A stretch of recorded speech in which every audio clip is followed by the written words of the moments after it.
So I think we'll just get started, and we'll post this as a recording, and hopefully folks will be able to join us live soon. Welcome everyone to the March 2024 meeting of our integrity body. I read a little thing this morning that said today is the 4-year anniversary of shutting down for COVID.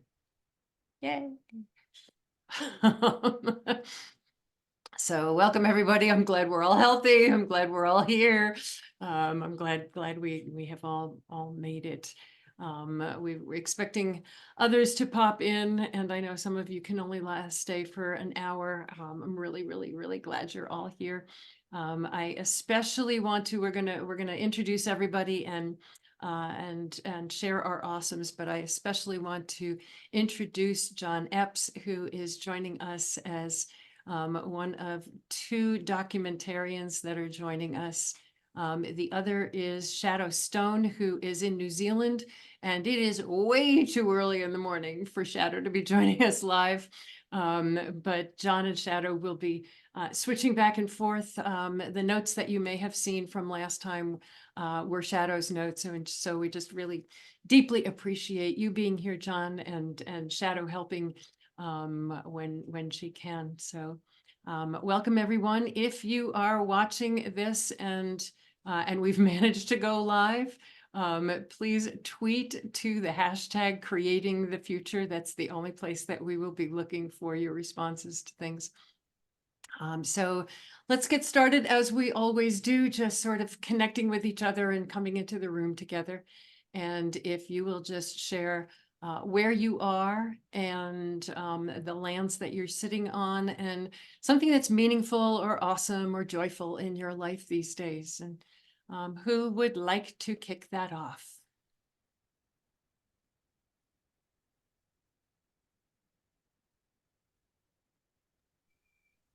I'll go.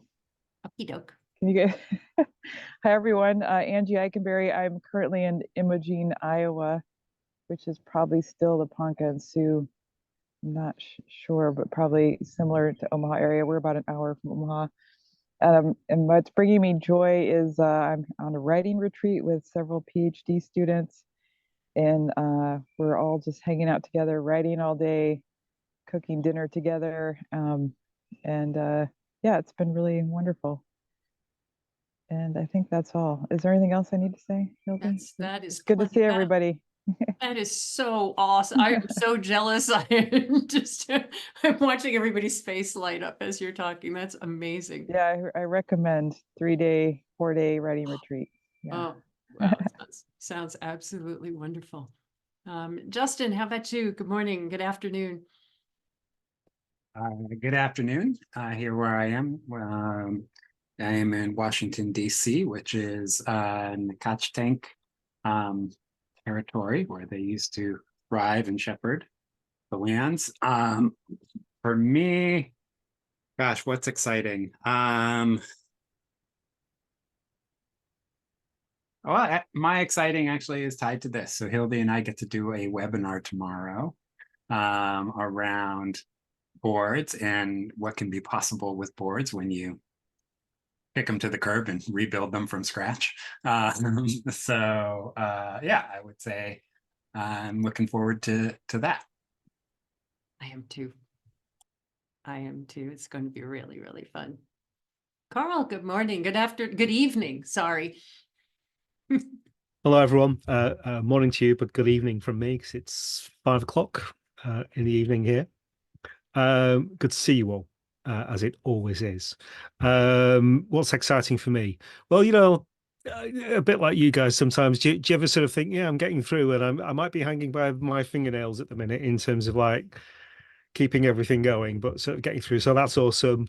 And like this is the sort of obviously how boring I am these days. But my awesome was that I managed to fit I managed to fit an integrated dishwasher at the weekend. I bought a second-hand dishwasher, but you know those where you put your own cupboard door on the front instead of it sort of being. You would not believe how difficult that is.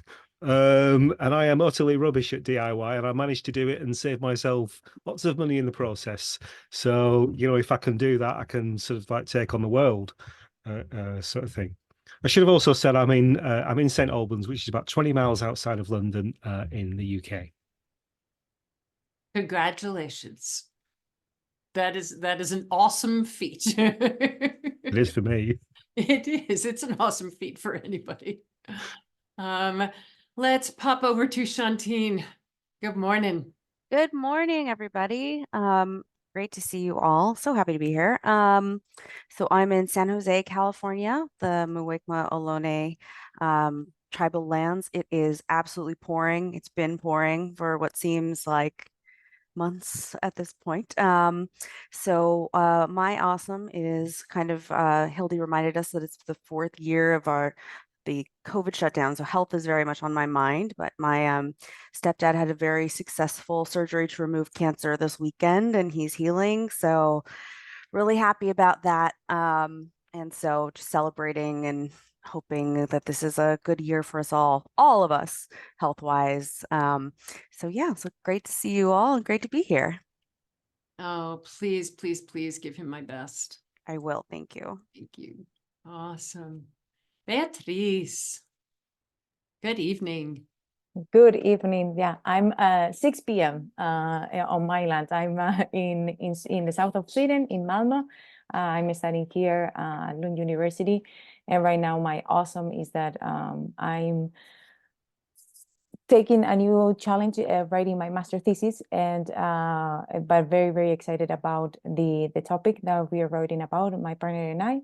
And we just had an interview a few hours ago with a really insightful person. And so yeah, definitely it is as you were saying also, Carl, like you don't know how you're holding on to things and keep going because there's so much, but then you have to stop and remembering that, you know, like the things that we're doing are pretty awesome, like being here right now. So yeah, that is from me. Oh, so glad you're here. So glad you're here. Kara, welcome. Hello, everyone. My name is Kara. I'm in Tucson, Arizona, on the unceded lands of the Tohono O'odham and Pascua Yaqui, present day. And a few months ago, my wife and I adopted a little senior dog who had been in the shelter for quite some time. And the first few weeks, like everything would just make her shake, shake, shake. And she was so scared. And so the awesome is just like watching her just like really express like joy and curiosity and things as she gets like more comfortable and, you know, more chicken treats. So that's been really great to watch things kind of unfold in a positive way. Oh, that is awesome. That's awesome. Yeah. We were at the Festival of Books yesterday and there was a Great Dane. It was the biggest Great Dane. Like width-wise, they're not usually this big, and this was a horse. It was awesome. So I'm getting my fill of dogs.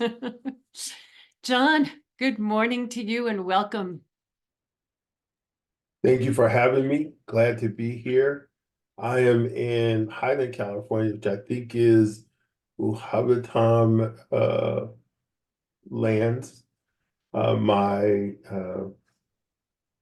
I'm just excited to be in this group. I guess my awesome is I'm here visiting with you all, and hopefully I can bring some value and help the group. I have a background in training and development. I've done a lot of work with technology and that work, but I can't help you, Dimitri. And I try my best to learn everywhere I go, and I think this is going to be an awesome opportunity to trying to both document what you all are doing and just be a part of this process. So I'm really excited. Oh, wonderful. Wonderful. We're so grateful that you are here. Pretty amazing. Eli Angote, it has been forever. It is so good to see you, darling. Welcome into the room. Thank you, Hildy. Good to see everyone. Yes, it's been way too long. Wanted to jump in and see you if I could contribute to this conversation. yeah, it's been a crazy roller coaster the last few months. I've been making a lot of progress in our product and in our leadership, uh, and applying some of the principles that I've been picking up here. It's good to see all of you again. Wonderful. And tell everyone where you're located. Yeah, I'm here in Alameda, California. I think we are on holy land. Awesome. Awesome. My heart is pitter pattering to see you here. Thank you. I am sitting on the lands. I am in Tucson, Arizona, as Kara is, and as Dimitri is. As much as he looks like he's in meringue sand dunes, he is right next to me here. We are on the unceded lands of the Tohono and the Pasquayaki, and this is spring in the desert. And the flowers are starting to bloom, and I can just imagine what it was like to live here before cars and buildings and all of that, when there was still water running in the Santa Cruz River perennially. It is now ephemeral flow. It only flows when it rains, but the Santa Cruz used to be filled with water all the time, which is why Tucson has been inhabited for 4,000 years at least, with agriculture. And so this is the time of year that the desert starts to come alive. And I can just imagine what that was like when that was what you lived for. It's sort of kind of what we're living for now. In addition to that awesome, there's many awesomes. We are leaving on Saturday to go see our granddaughter. We have not seen her in a year and a half. So we get to see her by video every week, but we're actually going to get to see our baby, and that'll be very exciting.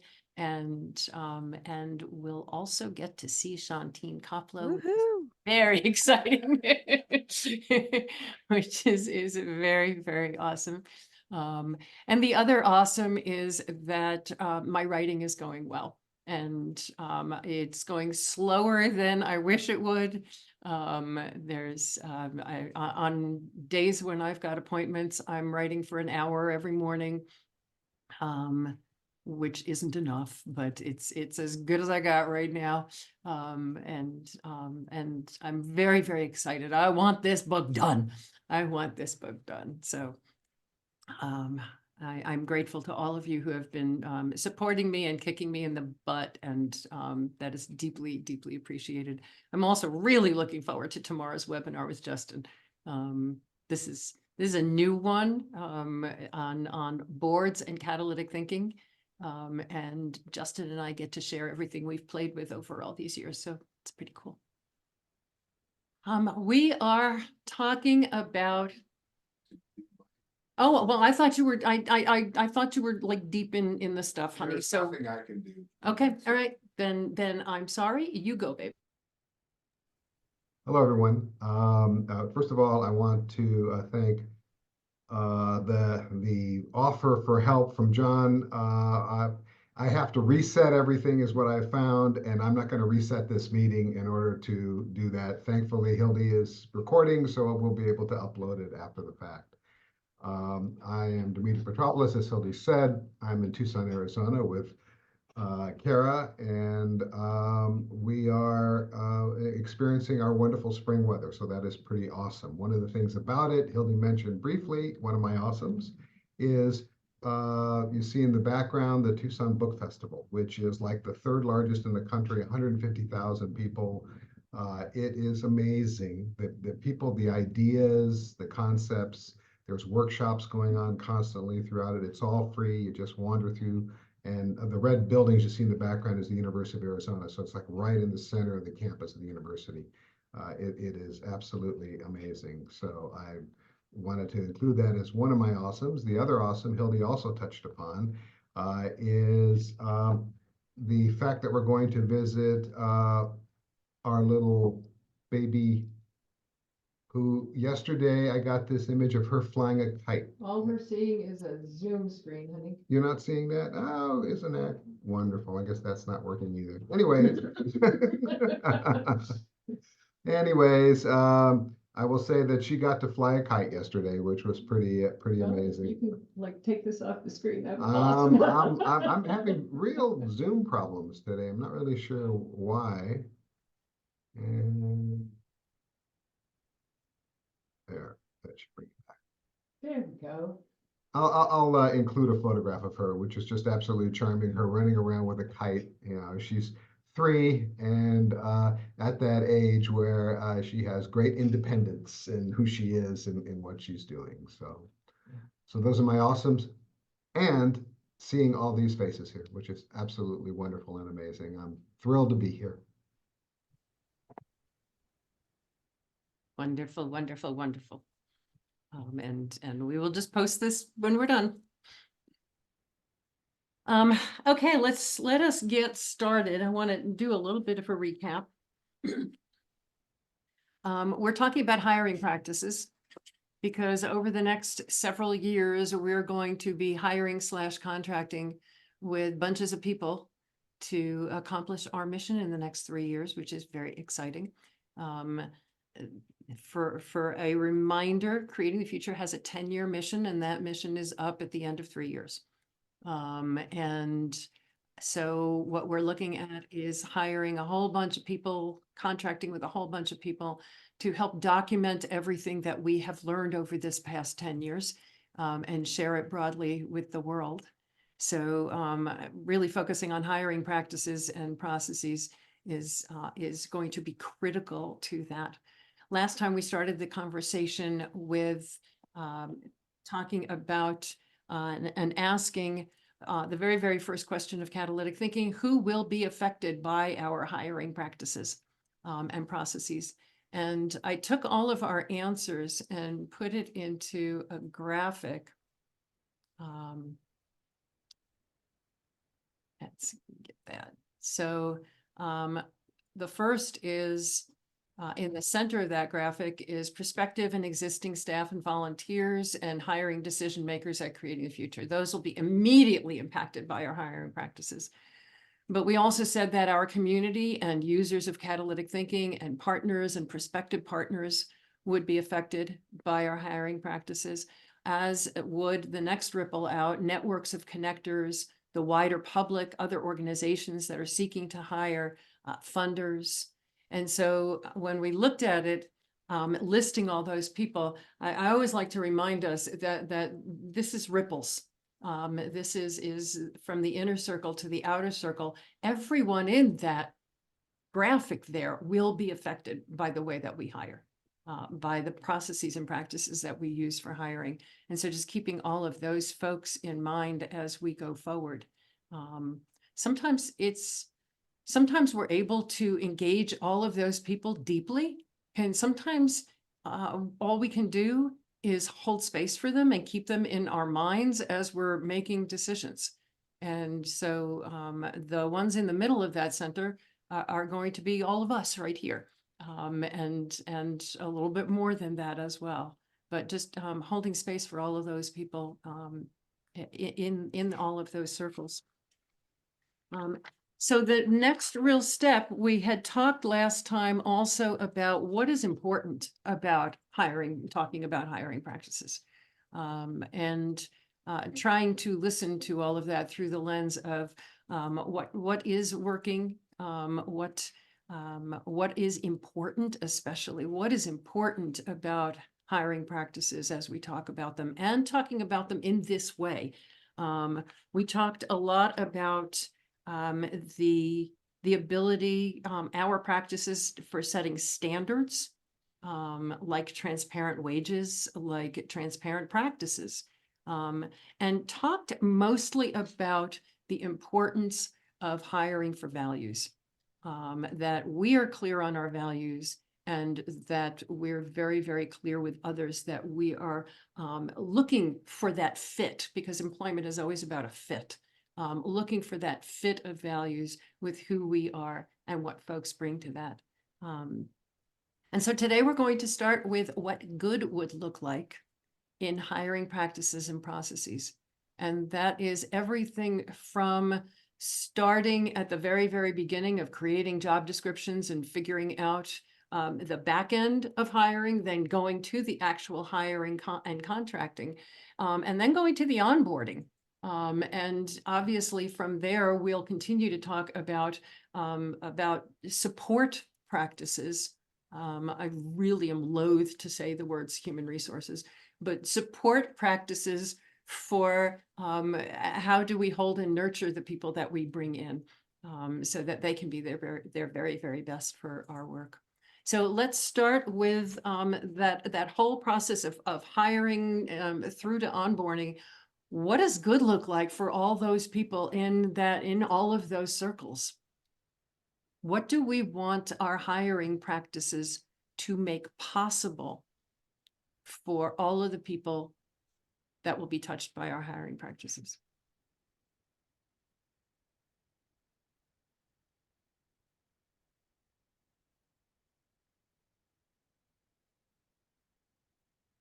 You leave the graphic up, the graphic back. Sure. Dimitri asked if I would put the graphic back up, and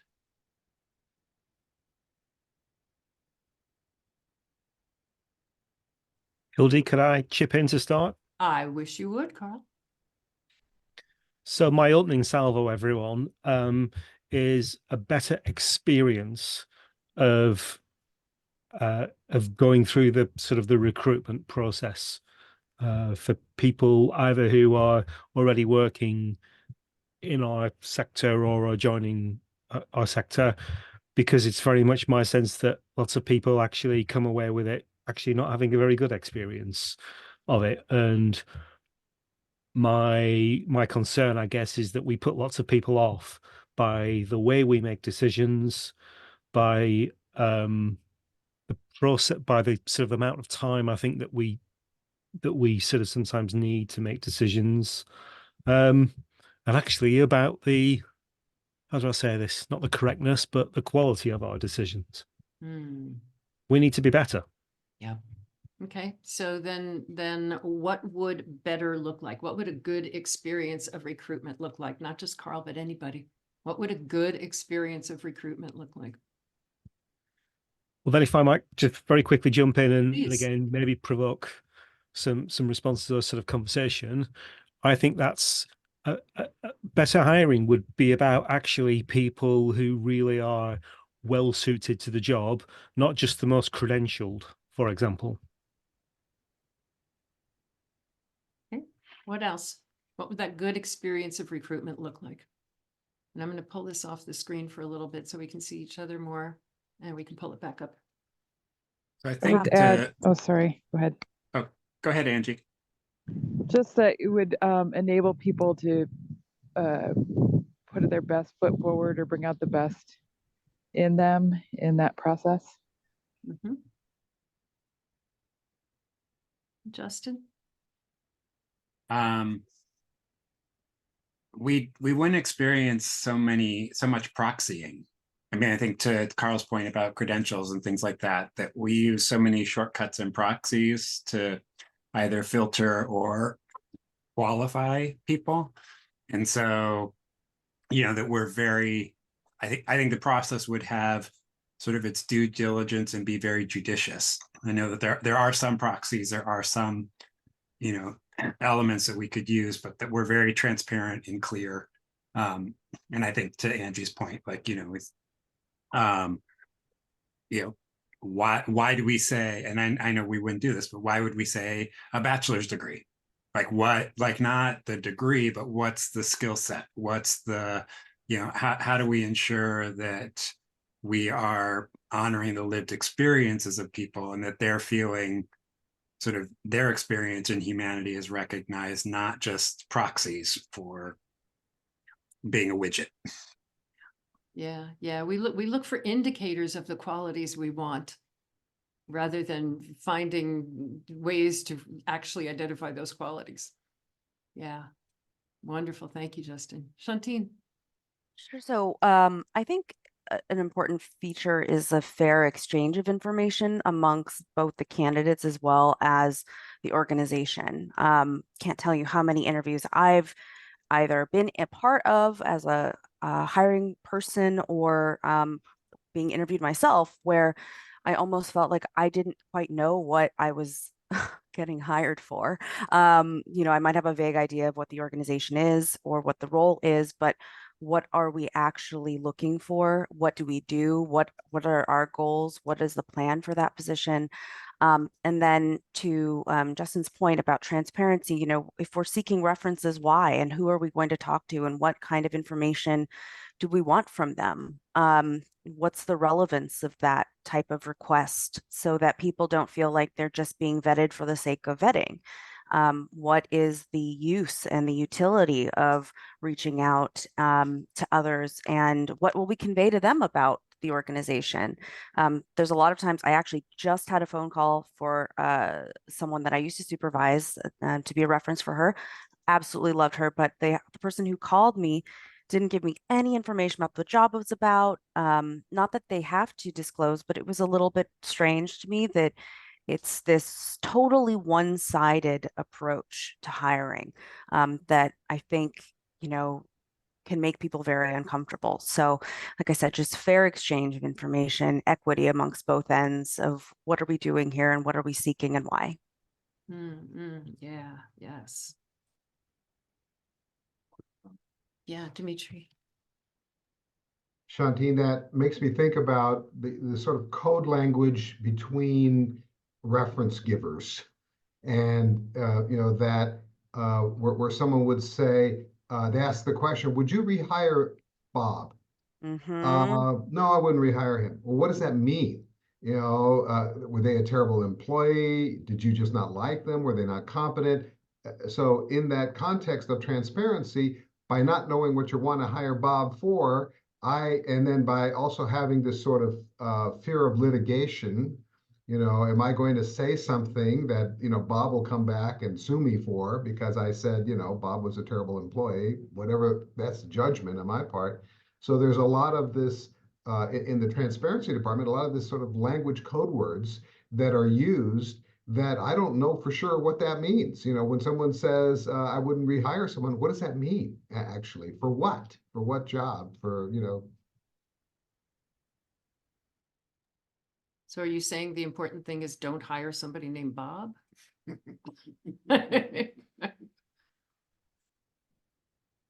Yep. Okay. Right. Done. That was easy. I won't rehire Bob. You but won't I'll hire him rehire for Bob. something. Yeah, yeah. Well, I think that whole piece of context, I was smiling as both of you were talking, Dimitri and Shantine, about if I don't know the context of the employment, then how do I know if they're appropriate? How do I know? I mean, yeah. What else? What would be a good experience in if you're thinking about being an applicant? What would be a good experience for you as you're applying? You see an ad someplace, you respond to something. What would be a good experience? So can I kick in again?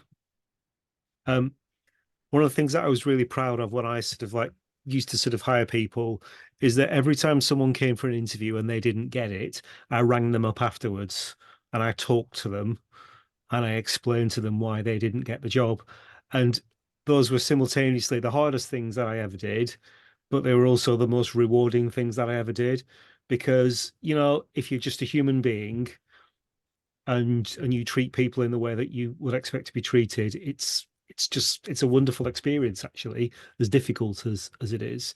So maybe I'm just reiterating the points that we've said already, but introducing essentially some humanity into the process and turning it away from a transactional tick box approach. Yes. Oh my gosh. And I know that there's a little bit of conversation going on in the chat about people don't respond. My daughter's been looking for work and she says it's just sending out resumes into a black hole and never hearing a word. Yeah. And I think that piece, like even really early on, establishes such a power dynamic between the organization and individual. Like, I'm going to submit this. I have no idea what the timeline is and to when to know, like, okay, I really haven't been included in interviews. So I think, yeah, extending a lot of that transparency, almost like thinking what do we want to say are our obligations or responsibilities to applicants, and letting them know what those are. What's the time frame when you should expect to first hear back from us? What's the time frame that you should expect to meet with us? So that, like, because I think when you don't have that, if you do hear something 6 weeks later, you're already so rattled. You already feel like, oh my gosh, thank goodness they maybe could be interested in me. It already sets up such a power dynamic. I love that including that in just being very, very open and explicit about it. Here's what our process is. Yeah. But on that point as well, thinking if we receive many applications as well, like how do you actually manage will we be able to actually contact everybody, and what would be those criteria or those steps saying, okay, if you meet whatever skill set, we will contact you within this time period, etc. I think as well, if we get hundreds and hundreds of applicants, how are we actually going to manage that with a small team? But also another point that I was thinking in the interview process, or when we are starting to create that connection with the applicant, how do you break the barrier that you were talking about, Cara, of the power dynamics, and actually make it a comfortable situation in which you actually can get to know the person more deeply, not just as a person that is trying to quote unquote sell themselves, but you get to know them and as we said as well, like their values and who are they a part of their professional self. How do we create that space in which they can fully express and be comfortable in talking to the hiring person? Absolutely. Absolutely. Shantine. Yeah, and along all of these lines, there's such great comments. I've also had interviews, whether again on either side, where I didn't know, am I going to have 3 in-person interviews? Am I going to have 2 phone calls, an in-person, and then a written exam? What are the parameters? What should I expect? Because it also tells me what the timeline could be, which is so crucial. So just having an idea at the outset of what we think, and those things can evolve. I mean, it's not like you set out and say, we need 3 in-person interviews and that's it. You might find that is way too much. It might be too little, but giving an expectation of what we at least think is going to occur is, I think, really helpful. And then also having an idea on the back end and from, the organization's perspective about how those interviews are going to proceed. Is it a panel interview where everyone's going to ask the same questions? Is it going to be free flowing? Is it going to be a mix of both? Because I think that I don't like, having a lot of structure, a lot of rigor in some cases. On the other hand, I think that there's an importance of fairness in how we're, asking similar questions or eliciting similar responses to try to get the same type of information, but recognizing that everybody is an individual. So I think it's hard. It's a hard balance.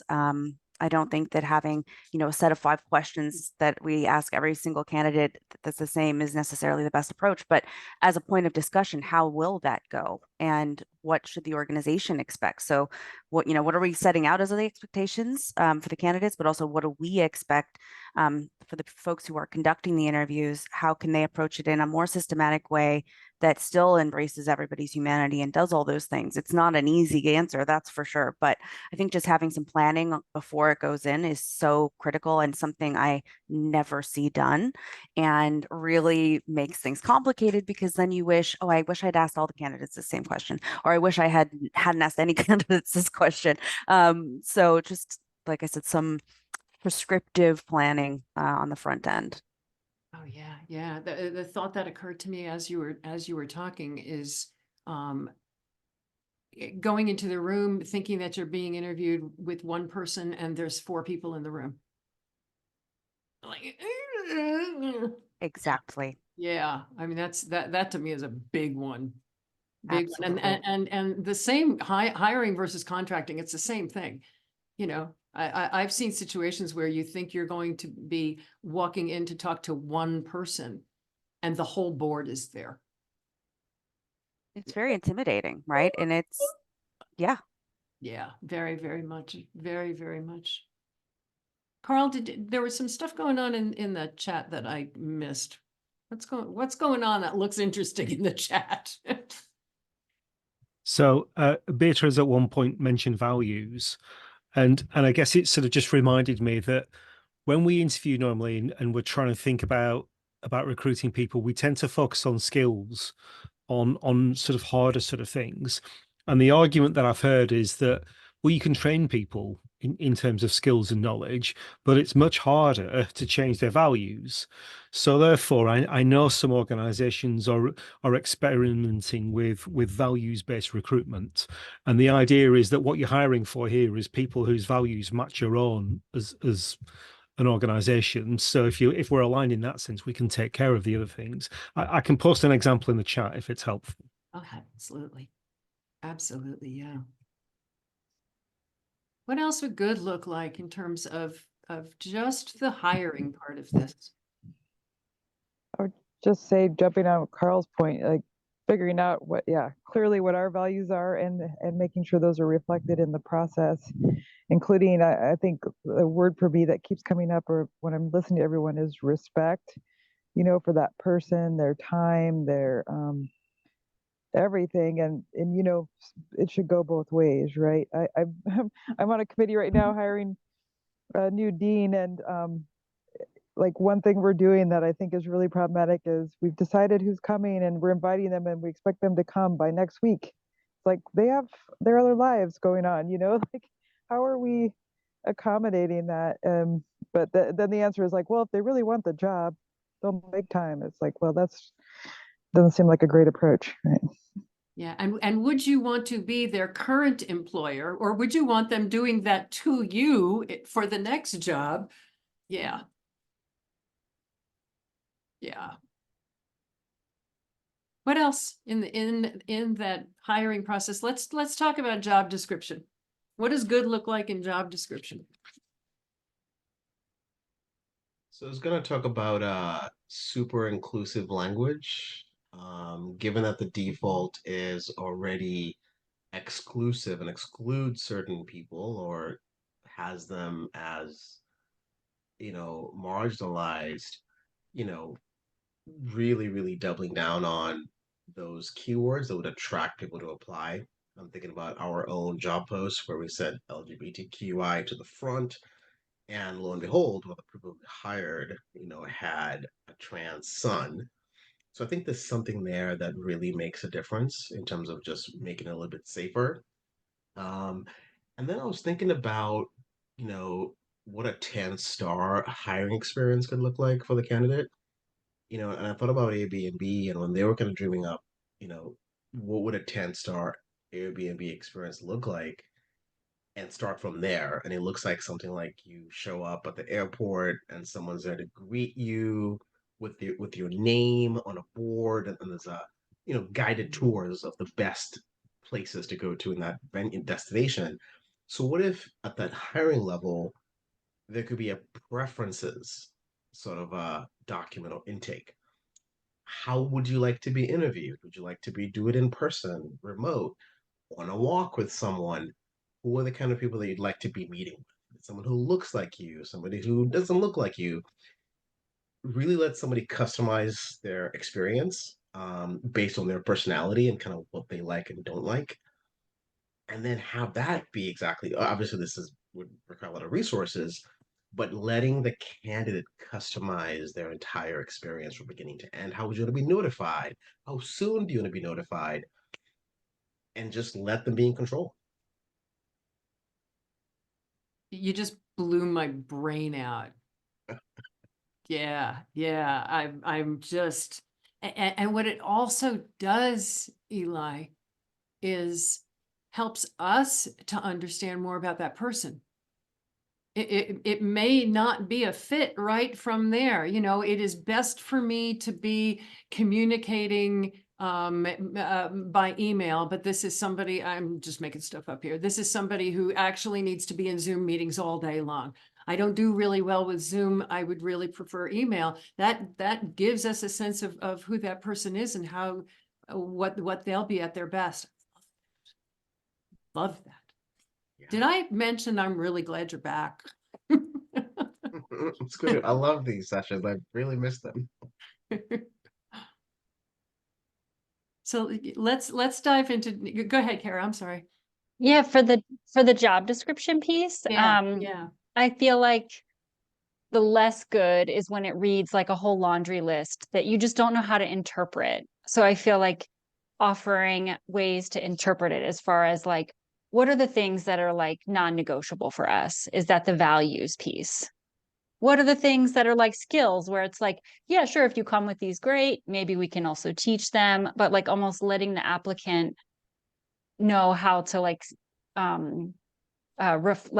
reflect themselves based on that. Um, Again, instead of just, well, I tick 15 out of 20 boxes. Is that good enough? It's like, well, we'll tell them the 5 that are really important. And then all the others are like, take it or leave it. Yeah. Yeah. Yeah. Must know Microsoft Word. Those are my favorite. Those are my favorite. Yeah. It's like, okay. Shantine. And sorry, my cat Mac is, he's conveying all of my best ideas here, so he's stepping into the camera every once in a while. So I'm sorry about that. Yeah, for the job description, one of the things that I um, have thought about a lot is the use of less traditional means of conveying that information. So, going to Kara's point about laundry lists of what we might want or what we think the roles and responsibilities are, what about something like a video where you say, I'm going to be the person interviewing you, and these are the things that I'm looking for, and here is who I am. And making it a little bit more inviting just on the front end. I mean, being able to see the face of the person that I might be sitting with or talking to before I even apply, I can't even imagine how cool that could be. And like you said, it could give it a lot of information on the front end too. If the person sees the video, and no offense to anybody here, but it's just like, maybe it just doesn't vibe with me, or I don't really I don't share those values.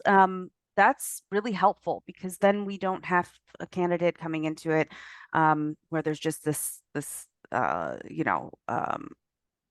where it's not going to vibe very well, and we can know that way up front. So just a little less traditional approaches like video, or even a voice message, something that is kind of cool but warmer and inviting and different, and because it also is really going to stand out. I don't think I've ever seen that happen before. And I think it could be just a really, it could be a game changer. It could be a way to make the organization really shine and stand out as a kind of frontiering hiring practices in this way. Wow. Wow. Yeah. My brain's exploding. Carl and then Dimitri. So first of all, can I just echo what Cara said?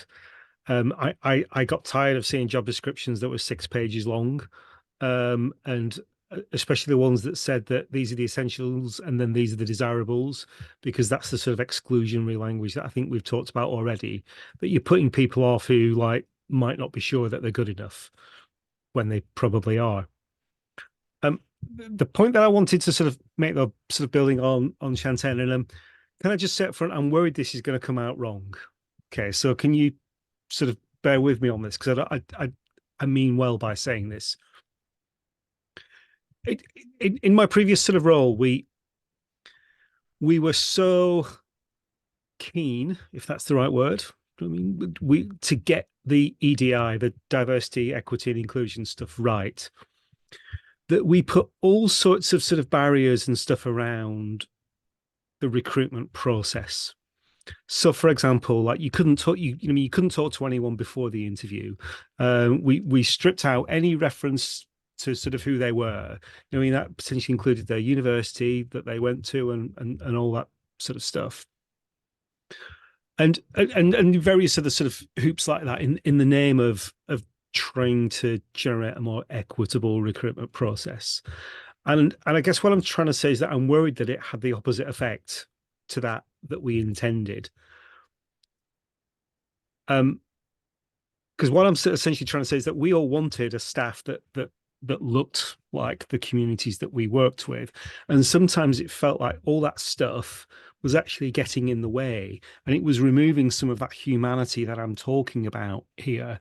So it was what triggered me, Shantae, was your point about like trying to do things differently and unusually, and I guess what I'm saying is that I don't think it would be the worst thing in the world to have a discussion that said, in trying to do things better, we've actually got to challenge some of the orthodoxies about what's right, even if those orthodoxies aim to generate the sort of outcome that I think we are all looking for.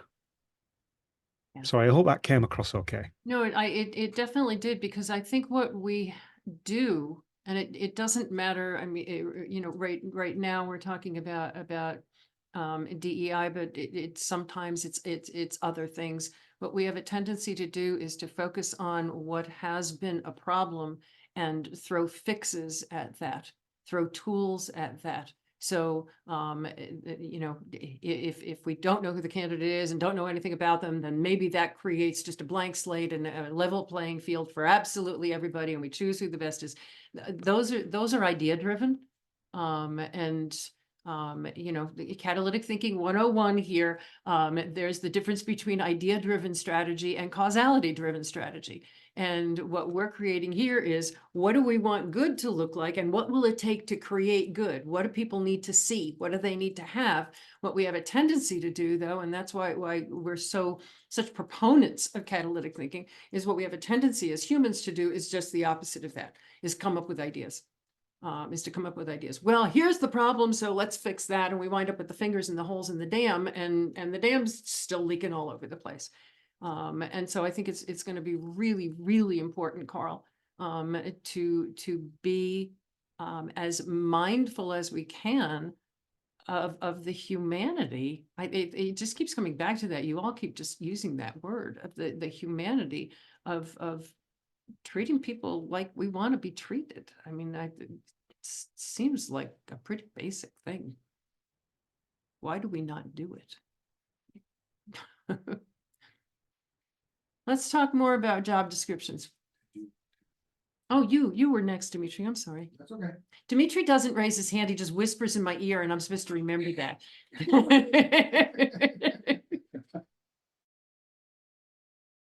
I'll raise my hand in the future. Thank you. Carl, very eloquent, and you kind of touched on something that I was trying to figure out how to say it. That and I want to talk to the lawyer in the room about you know, the how much of what we do is guided by fear of litigation, and how much what we've done in the past, I should say, is guided by fear of litigation, and that you know, many of the things we're talking about in terms of this sort of secretive process, the things you were talking about, Carl, you know, we can't tell anybody, we can't show them anything. We have to do it exactly the same with everybody, even though everybody is not exactly the same. So how they perceive it will be different, how they, whatever, but we've got this piece of paper that's got all these check marks. Look, we did all of these exact same things with everybody. Sorry if you didn't get hired. You know, you were just like everybody else, which is not the case. So I just want to think about it.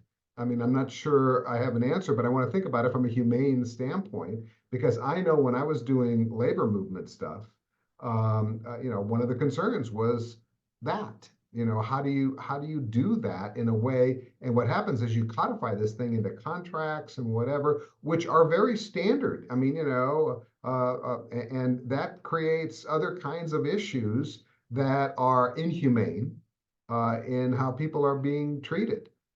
So that was, you know, by the way, that I don't see Eli right here right now. He had to leave, but I'm sorry he's gone. But also, you know, what he was talking about really blew my mind as well in trying to think around trained behaviors, you know, societal behaviors.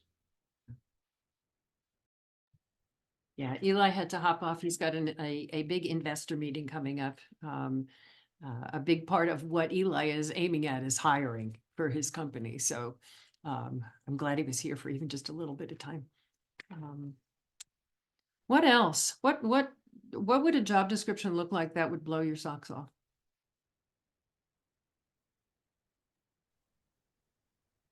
So I think that something we touched about last time, and it's going to really depend on what can be offered as resources, but being upfront about things like benefits, things like, I mean, it's really fundamental, but I see all the time that these are just not included, honestly. Benefits, leave policies, even things about the staff makeup itself is something that I very, very rarely see. In fact, I don't even know the last time I saw that. You know, who already exists in the organization is information that I think could be so helpful. I mean, it's also again saying who you might be interviewing with, so people can do front end research about who they are, who they're going to meet with. Yes, roles and responsibilities, all of that is important, but those things evolve. And so I think those are actually less fundamental than describing what type of organization it is and who is here and how long they've been here, perhaps just information about why I might be interested even in throwing my name out there. And knowing, you know, if I knew that I was going, especially as an attorney, going to a law firm with a lot of people who do look like me or don't look like me, that's important information because I've been in those circumstances. I know we all have been in those circumstances where we've gone somewhere and we felt like the odd one out, or we felt like not the odd one out. And that's a nice experience itself, but it also could be valuable to be the odd one out. You know, it's just about knowing and kind of having expectations that I so very rarely see. And to Dimitri's point about litigation, I mean, all of those things are, it's always there, especially as an employment attorney, it's always there in the back of my mind. But there's a lot of flexibility, which is the good news. There really is. It's just that we have to be a little more bold than most people want to be. And I think there is such a fear of litigation that it is a detriment to both the organization and the candidate because everyone's speaking again to Dimitri's point about coded language. There's so much coding that we're doing to try to avoid the real essence of what we're looking for, what we're talking about. And so, you know, that's certainly one thing I hope to add as a value here is saying, you know, hey, we don't have to be so afraid of saying this or asking for this or telling people this. Because at the end of the day, just because it hasn't been done before doesn't mean it's going to get us in any legal trouble. And in fact, may make us a trendsetter, may make us something that is really at the forefront of new hiring practices. So, you know, like I said, it's always something I'm thinking about, but I think very few organizations think about at the outset. And it might end up in litigation later because you haven't been bold, you haven't done these things at the front end. Shantine, I don't know if this is too out there, but it makes me think of like you were saying, coded language about who the organization is, like, oh, we're in a growth phase. And I'm like, does that mean you're going to work 80 hours a week? So even like things that the organization is struggling with, like we're trying to grow, but haven't yet figured out how to do it sustainably or like, you know, like, and I don't know if putting our own things out there that like, look, here's things that we aim for, but we don't have the answers yet so that someone can also see that.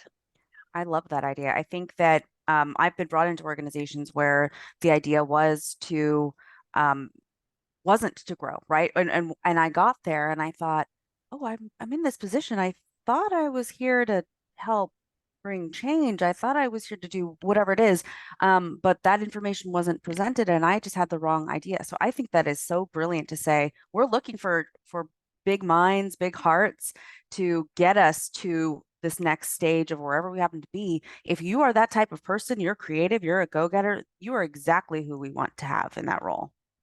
Yeah, I think that there has always been tremendous power. I'm just thinking back to our hiring in the past. There's always been tremendous power in saying, we're going to build this together. We're going to co-define this role together. What that also does is it helps with people who have a problem with ambiguity. They can clock out. You know, they can say, yeah, no, I need to know what the job is right now. And I need to know if I fit right now. And they won't even apply, which is a gift. It's a gift to both of us, to them and to us. Justin. There were a couple of things, Shantine, that you brought up that sort of sparked for me. So if we think about how making these processes,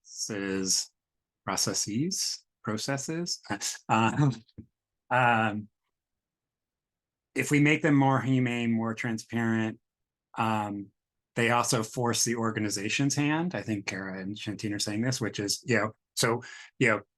I was thinking, like, what if as the employer, we are forced to describe our culture? Like we're forced to describe what we value, what our culture is, what are the behavioral norms.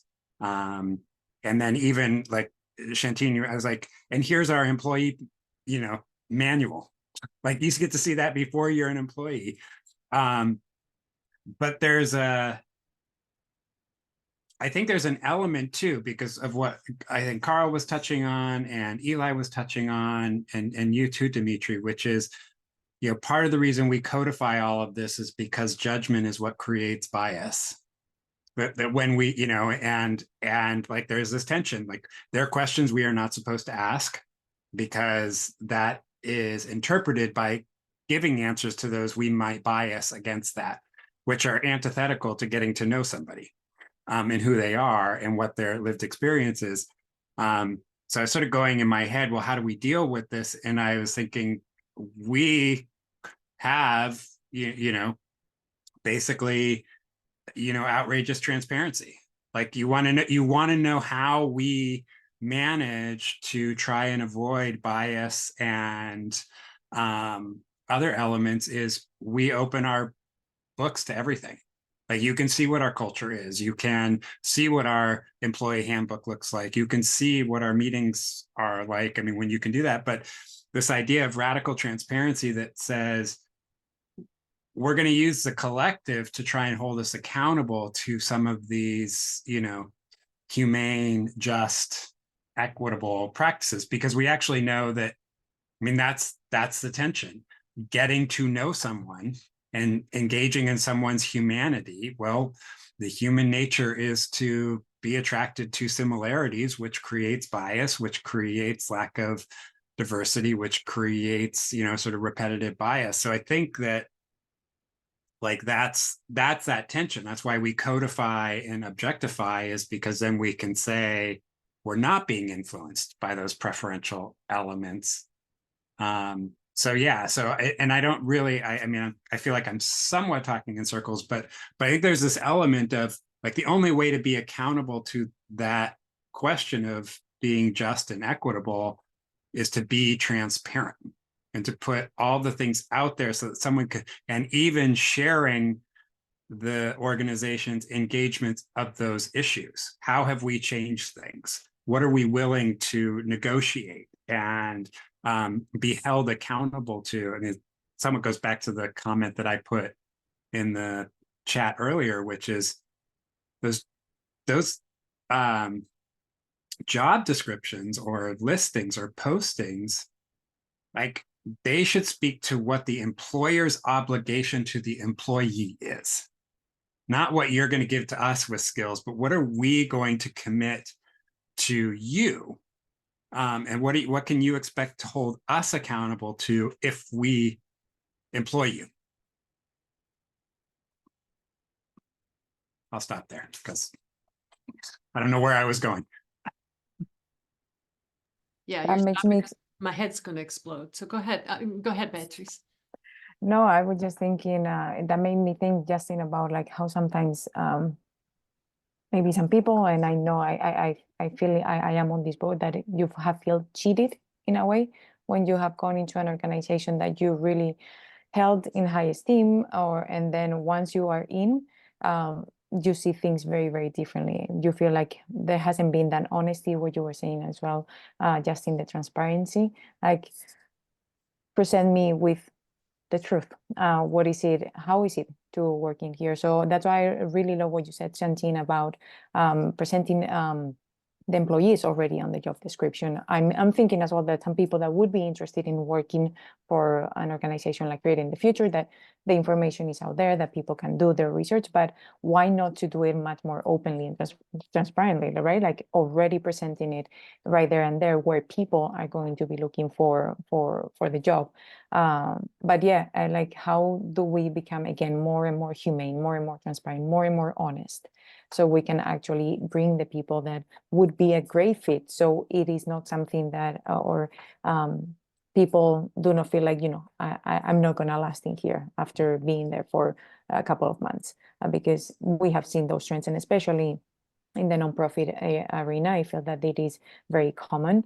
And a comment that I heard the other day from a colleague here, that was saying like how sometimes the nonprofit culture feels like a cult, in the sense that you are being abused, that you are used because we are mission driven. We love the work that we do. We want it to be there, but then there's a mismatch. Like there's no boundaries respect, and then you are giving so much of yourself for very, very little. So I love as well what you were saying, Francine, about bringing the what are going to be the benefits, and are we going to have a good work-life balance? How does that all influence?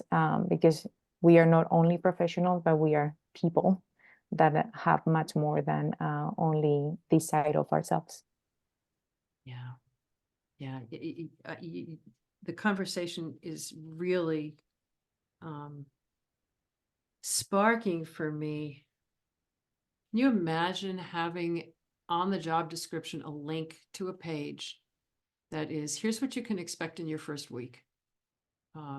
Here's what our evaluation process will be. Here's what our review process will be. Just to have a sense of and it may, as several of you have said, Shantine included, it may stray from that. Here's what we think our evaluation process is going to be. It's always changing. It's always whatever. But just the ability to have a sense of, when I step into some place, what am I expecting? Yeah, really, really brilliant, Shantine. And I might be jumping the gun a little bit on this comment, but it just made me think about everything that I've kind of experienced. One of the things that I cannot believe I am praising a legal or law firm hiring practice. Trust me, never thought I would do that. But one thing that law firms do that I think gets it right is they oftentimes prioritize having peer-to-peer interviews, and then a lunch or an outing or some kind of much more informal meeting between candidates and peers, not the big bosses who intimidate and kind of, especially when you're starting out in any industry, but at a new job, knowing that you're meeting with a supervisor. Even if you try to informalize that, let's be honest, it's nothing informal about that, in a way that makes people feel really comfortable. So I think just everybody's amazing comments have made me think about that, and how that allows some transparency. And one thing that the organization can do is say to the existing staff who will be having those meetings with candidates, if that's the way that you choose to proceed, is look, be open about your experience. You're not going to be penalized for sharing what you are going through and how you perceive us. And, you don't have to sit there and say, as I've done so many times, oh, it's so wonderful being here. I love being an attorney. It's the best. You'll never find a better place.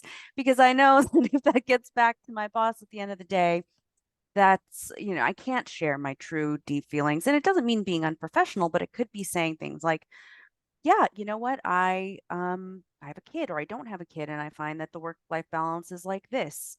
Or I love working with my colleagues, but I do, I have to work a lot on these particular projects. And sometimes, if there's an issue in the office, we have this way of resolving things. So just being upfront about those things, and knowing that I, as an employee, am not going to be necessarily penalized for being professional but honest, in a more informal hiring setting, I think could be really awesome. And like I said, it's something that strangely law firms do, but nowhere else I've been has really offered that type of opportunity before getting onboarded and for actually making a decision if I want to work somewhere. That's great. That's great. Dimitri. Two comments based on what Shantine just said and what Beatrice said. And Beatrice used a word cult-like. And in thinking, and it really made me think about, I've been in this basically, since involved in working with nonprofit organizations since the early 70s. And there is a tendency that you believe in this, so therefore you need to be here, whatever it takes. And if that's 80 hours a week, that's what it takes. Do you really believe in this? Do you really want to do it? So on one hand, from an employment standpoint, I think about, okay, that's an abuse of your employees, to put that on them. On the other hand, when you're dealing with movements, and which is what often organizations like that are, somebody wants to do that. They're thinking about it all the time. They take it home with them. Where, I don't take home the fact that I was a clerk at Safeway. I punched out, bye, I'll see you tomorrow, or whenever my next time was. So I try to balance that with, maybe the organization needs to say, now we know you love this and we know you're really committed to this, but we don't want you to kill yourself. To show that humanity from the other direction. Because sometimes I think that people really will do that because they feel they want to, or they believe in it, or whatever. So I think that there is, again, part of the humanity of this is looking at that. Shantine, you've got 3 kids and a dog, and we know that you got to take time. So take the next day off to do whatever. So, anyways, that's my thought.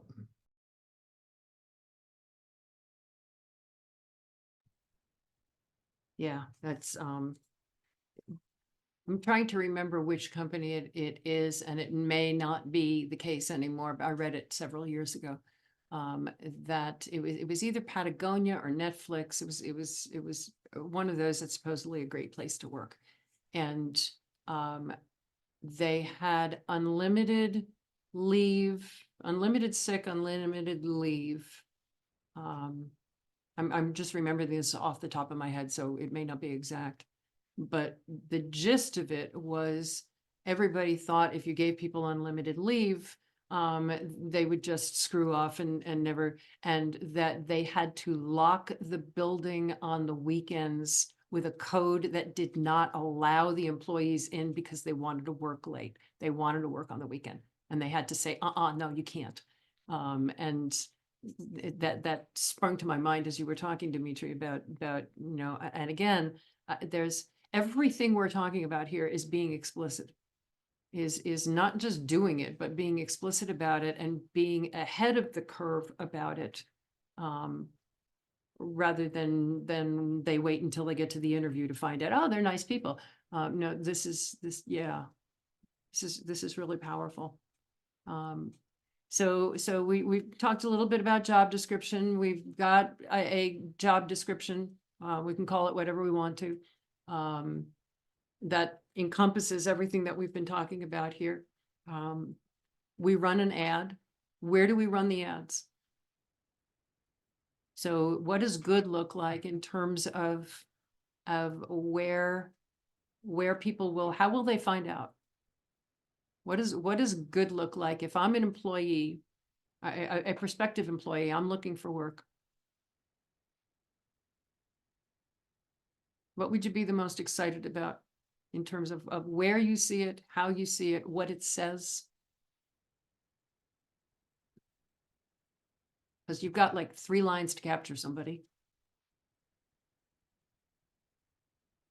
I think that's such a incredible question, because as we know, different, particularly social media wise, different platforms are more accessible and also more aimed to different demographics. Mm. So if we prioritize one or the over another, or we advertise differently on one over another, that can both be really great, but it also can invite those biases again, right? So if we are only on TikTok and Instagram, we're only going to advertise to TikTok and Instagram Gen Z, baby millennial age.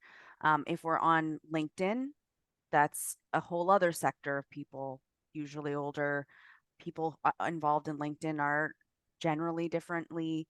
I would say, you know, they're older, sure, but they're also very invested in professional messaging in a way that isn't necessarily true of other people who aren't on LinkedIn. There's Indeed and Monster, right? And that is extremely accessible to people with a computer. But Indeed and Monster and those types of online advertising, job advertising engines do require you to log in. They require you to put your own information in there. A lot of times it's kind of just crapshoot scrolling and using keywords. It's not really intentional in the same way. And so I think that's such an interesting and fascinating question, because there's a lot of different ways that could be done that is a little more nuanced. You know, for example, going back earlier to how to sort of present this information. If it is through video, you can use different platforms, right? If it's just going to be a bullet pointed list of what we want, it's going to be more intended for Indeed or Monster, or one of those platforms. So it's hard to say though that we need to do all of them, because resource wise, it's difficult. It's difficult to spread yourself so thin to try to put the information on all of these different platforms just so we can hope to get the largest swath of people. So I don't have an answer, but I'm just thinking aloud about how that's such a fascinating question, because we are trying to be inclusive. We are trying to reach people who may not have been reached before. Yep. And there are people out there who could be great employees, but aren't on social media or aren't using these platforms. And so does that mean that it needs to be newspaper? Does that mean that it needs to be commercial? Does that mean that it needs to be flyers? You know, locally, you can do those things in a way that you can't do just, you know, like a national campaign. So I have to think on this one, Hildy. It's a tremendous question. But I think, like I said, the big thing is that each of these platforms really are going to capture different sections of the population in a way that I think we should be definitely mindful about. Yeah. You've got me thinking about if good is a large, diverse pool of candidates. Yeah, that would be getting into conditions, and I don't want to jump into there yet because. But what about to that end, like, yes, but then like also we had talked about shared values. Mhm. There are going to be certain people we don't want to like reach because they already the values align, right? So where are those people, I guess, is what. And then in a yes, we still want we want diverse, we want inclusive, but also I think like where are the essential things that we definitely want to make sure overlap. Yes. Something that I mean, just as Shantine started talking about all the platforms, I mean, I think about the inundation and just like there are so many spaces. But wanting to avoid the hype Olympics, the clickbait, the you know, the grabbing eyeballs, because I think that's disingenuous. It's sort of I wouldn't want to see us playing in that game of like basically, you know, using the advertisement as a thirst trap. Like, I mean, that's it, but I feel like so many of these platforms, that's what they all are driving now, is this hyperbolic and hype sort of experience. Not that, you know, I don't know. I guess in some ways I'm a little agnostic as to whether or to use them or not, but there is just a question of participation in them. Is that in alignment with how we want people engaging in the world? Not necessarily is the platform bad or good, but to Angie's point, like, is that what we want? And I think that there's a lot of different interpretations of that. Just as you said, the platform sometimes can be agnostic, sometimes can't. But if we look at sort of what are the behavioral norms we are competing against on each one of those platforms, and is that aligned with how we want to present ourselves? Yeah.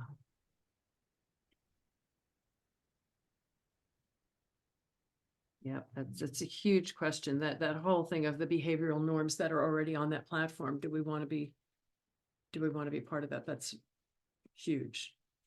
Huge.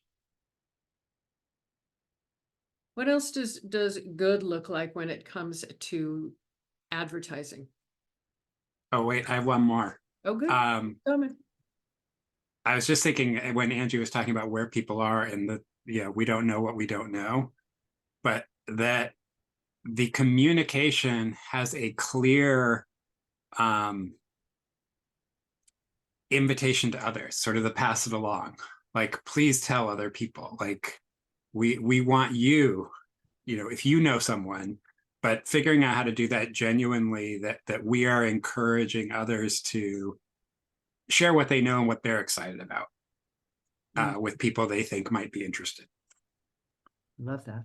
Yeah, to that end, I was thinking like individual asks, right? Like that's where like inviting people to apply, and having that more, and thinking about Eli's point about the 10-star, like, I would want somebody maybe be reaching out to me to say, you should think about applying for this, and encouraging, right? Yeah. But of course, balancing that with being open to like, people we don't know also.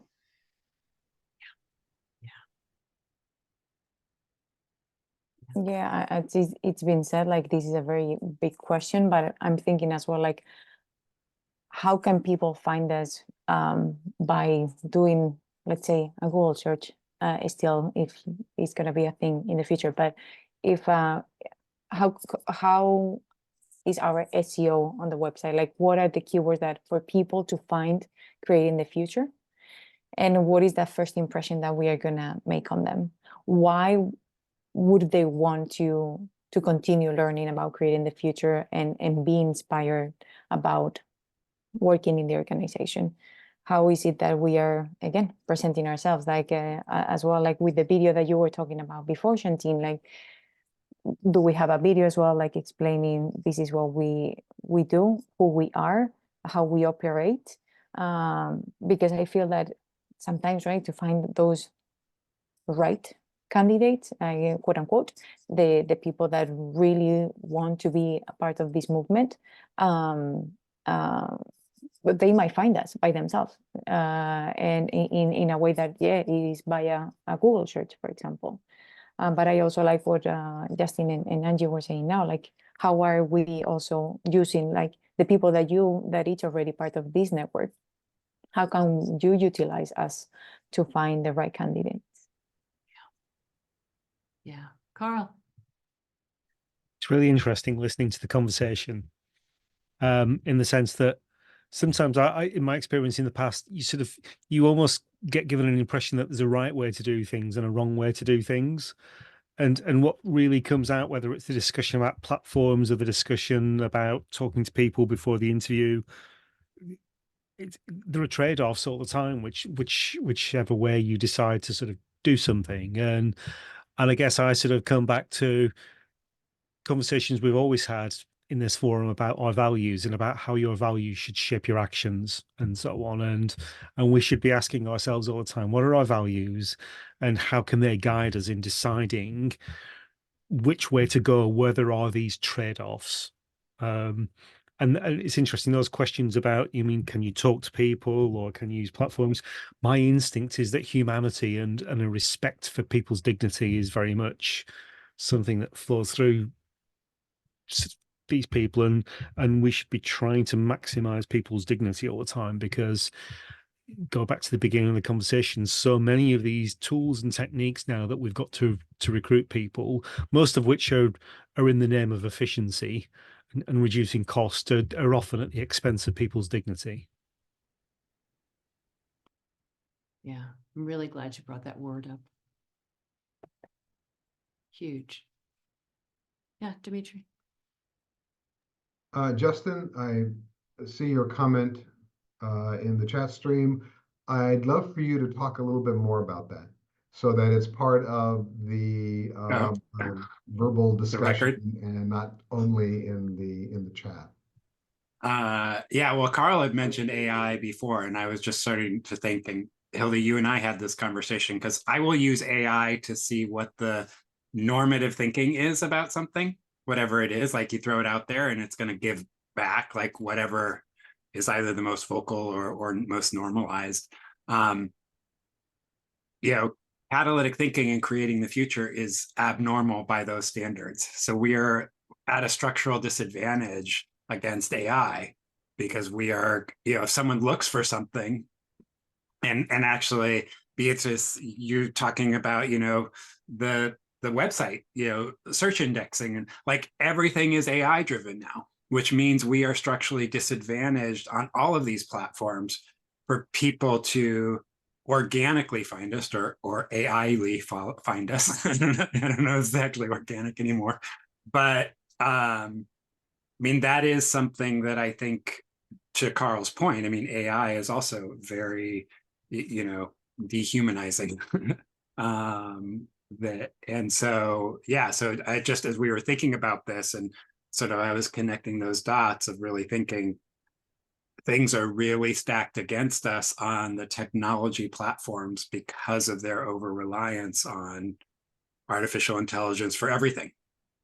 Every search, every keyword, every indexing of even if we were to have a posting that could be indexed, it's going to get it wrong, because it's not going to make sense in what is considered sort of traditional Western normalized thinking patterns.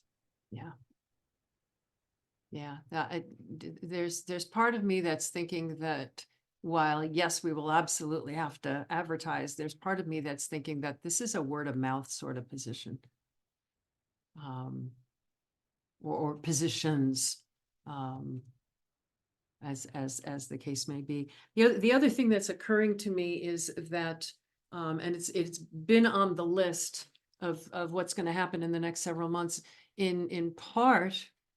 Well, just about everything in my search for funding, our search for hiring, and just engaging our community in what's going on, is a section on our website that is all about what's next. Because right now there's a blog post here, and there's a this there, and there's a e-journal that went out about this or that. But really just consolidating everything into one place to talk about what we're going to accomplish over the next 3 years, how we're thinking about doing it, what that's going to be. And so there's a big piece that I'm thinking about, that there needs to be a place on the website that creates that context for, I know that's sort of very in the weedsy sort of thing. But I think that that what good would look like is, I know what I'm stepping into. Several of you have mentioned this throughout our conversation. Where is the organization at in terms of its, okay, you say you're going out of business. Does that mean that you're going to be gone in the next 20 minutes? Do I have to worry about, I think that there's a lot of context that I rarely see when stepping into something. What does it really mean? What am I really going to be expected to be and do? And what does that fit into? Because that can be very exciting for somebody.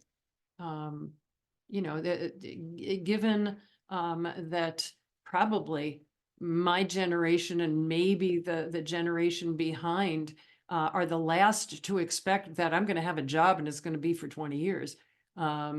you know, if a 3-year position sounds good to somebody, then just being really, really upfront about all of that. Yeah, Carl and then John. Your point about word of mouth just made me think of something, and again, this might just be stupid, but I wonder if a lot of recruitment from firms is rooted in sort of this idea that they are in some sort of competition, you know, sort of a war for talent sort of thing, and you've got to spread your sort of advert as far as possible so that you can get the most highly skilled person. You know, the sort of point that I'm sort of making here. And I guess what I'm sort of trying to say is that, well, if we think about the sort of people that we know already and that we interact with already, I'd like to think that those are pretty talented people who actually have the same values as us already. And there might be something that's quite positive from saying we want to recruit from amongst the people who are aware of what we do and share our values and what we want to do, because we are in a hurry. And not in the sense that we want to recruit quickly, but I mean, we don't want to spend 2 years onboarding someone into sort of how we do things and so on. So yeah, although all that is a way of saying, actually, I think, you know, in a word of mouth sort of approach that's focused on our community, it seems to me there's business justification for it as well as our sort of values justification for it. So yeah. It's great. It's great. I have an and to that, Carl, which is well, that when you were talking about sort of the competition for talent, and I think about how frequently organizations overhire, meaning, you know, I mean, I hate the notion of overqualified, but it's like, you know, here's the job, but we want someone who will X, and like we don't actually create the space for, like, if this is the work you want to do, this is the work that we have.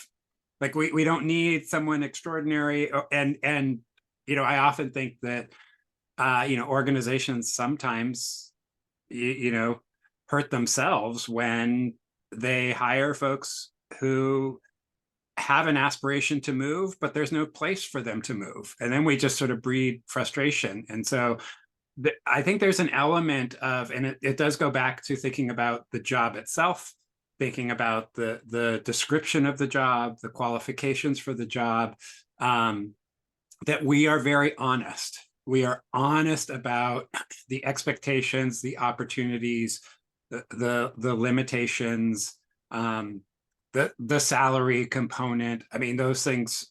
I mean, the number of times I talk with folks when they're in this hiring process, and you know, there's always the salary rollback because someone's been tenured, and you know, it's like that's what they did, was they just kept giving people raises, like not COLA adjustments, but raises, and then they're stuck in this position where, like, well, we're paying someone way too much for actually the body of work that they do. And I'm ruling out that anyone would be paid less than a living wage, but beyond that, yeah, we create these systems where, like, in one way, I think the government actually has this structured pretty well. It's like, if your job falls in this category, this is the range of salary you can make for that job. You will hit a limit, and we're comfortable with that. Like, we're not going to ask you to do more than that.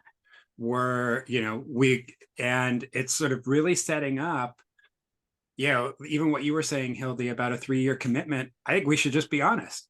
The job, you can have the job as long as there is alignment and a mutual interest in fit. Like, if that's a month, you know what? Actually, we probably want the person gone if it's a misalignment. If that's, you know, 5 years because we've, you know, hit something that works well, like, rather than playing this game, like, let's just be honest. People stay as long as they want to stay. And unfortunately, actually, sometimes people stay longer than they want to stay, and that doesn't help anybody. Or we keep people longer than we want to keep them. And so even being able to communicate that up front, and again, I think the reason this came up, Carl, when you were talking, was, again, that idea of there's lots of talent. And if we're not competing for talent, if we're just being honest of this is the level of talent that we're looking for, and create opportunities to say, we know there are a lot of people who have this talent. Just like, you don't need to be the CEO to contribute leadership. Like, but we might, want to be clear, like if this is something that you think you have experience or curiosity around, then by all means, come talk to us. If we're there. Yeah, it's great. Yeah. John, did you have something? I wasn't really sure if I was supposed to, but two thoughts came to mind. One, when we talk about the DEI, I think, Carl, and you were mentioning that, I think that comes from us being intentional. In other words, instead of just picking the low-hanging fruit, the people who you think you could do the job, to make the extra effort on your part to go out and find some people who don't look like you who can do the job. And I think the other thing that I picked up was, and diversity is, there's no ubiquitous Black folks. I guess that's the only way I can say it. And so there's a lot of Black folks at one end of the spectrum, a whole lot at the other end of the spectrum. And you just have to find the right one for your job. And I think they're out there. And I sometimes think we act like there's like Black folk and they're all the same. And so getting one is good. No, that's probably not the right one. So the term that I heard a lot today was, do we want to get the best candidate or do we want to get the right candidate? And I think the right candidate is like me. I'm here. And what made me raise my hand wasn't because I wanted to really say anything. It was the idea of being here, knowing this is going to last 3 years, was really okay with me. So I felt very comfortable to say, I think I could help these guys. And I think I could learn a lot in the process. And I'm okay with that exchange. I feel that's mutually beneficial and acceptable. And I think you just have to find people who are the right people. And I think they're out there. And unfortunately, they don't get an opportunity because of all of those restrictions you all talked about. And one of the things I know caught my eye not too long ago was the number of people who lie about having a learning disability so they can get a job. So they show up on the job and they can't really do the job well because of the disability, instead of disclosing that and getting the help so that they can do the job right. And I just think we don't give people a fair chance. So I think this open process you all are talking about is really exciting to me, because I think it opens the opportunity for really allowing people to choose the best opportunity for them. And then I think that gives you people who are motivated to achieve what you're trying to achieve. That was a That's awesome. Awesome. Thank you. Thank you. Thank you. And always want you chiming in. So anybody who's in this room, we want your brilliance. I wrote down word for word, I think I can help them and I could learn a lot in the process. Part of what has been sparking for me as we've been talking is almost being upfront that what you will do here will train you for your next job. That I'm being really mindful that whether this is, as Justin said, whether this is 3 years, whether this is 4 years, we're not under a we must end by nobody is going to come down with a hammer on December 31st of 26. If we go into February of the next year, nobody dies. But just being really, really frank about you will learn a ton that you will be able to bring into your next position. But I love what you said, John. I think I can help them and I could learn a lot in the process. I mean, it's like, whoa. Yeah. Love that. What else would good look like as we are? I mean, we haven't even gotten into the interview yet. what would good look like in terms of attracting folks? I really loved what Eli was saying about being explicit about that he was in their job application, that they were specifically mentioning, and I would love to see how they did it, LGBT, just being really explicit about we're looking for folks, not just tagging EEO onto the end of something, which for those of you who are not in this country is equal opportunity employer, which for years made everything okay if you added those 3 letters to the end of your ad. But just really, what might it look like to be intentional? And I loved that word, John, of being intentional about, we want to attract just a broad pool of amazing humans.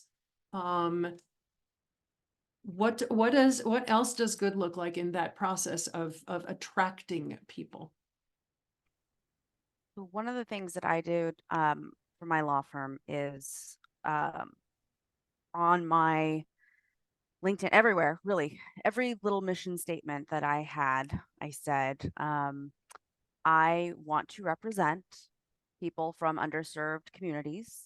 I want to represent women. I want to represent LGBTQIA folks. I want to represent persons of color. That is what I'm looking for. And it didn't mean that I didn't have other people come to me. In fact, I had tons of other people come to me because I think that actually made them feel more included and more like I was the type of person who would welcome whatever issue they might face. You know, if they're a person living with disabilities, I wanted to talk to them.